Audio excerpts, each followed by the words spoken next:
राधे राधे। ये देखिए हम आए हैं हम यहाँ से बाकी बिहारी से और अब हम जा रहे हैं राधा वल्लभ जी के दर्शन करने के लिए। ये रहा रास्ता, ये देखिए ये आएगा तो भाई पेड़े वाले यहाँ पे अपने चप्पल उतारिए, जूते उतारिए और यहाँ से ऊपर दर्शन करने के लिए जाएंगे राधा वल्लभ जी के दर्शन करने के लिए। ये रास्ता है दूसरा भी यहाँ से बाकी बिहारी से सीधा यहीं पे आएंगे, यही रास्ता पड़ता रहा।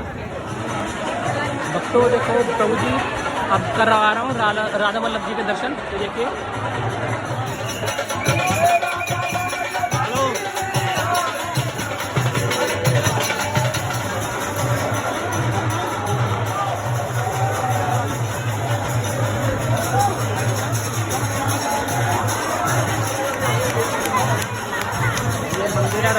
ये मंदिर है राधा वल्लभ जी का।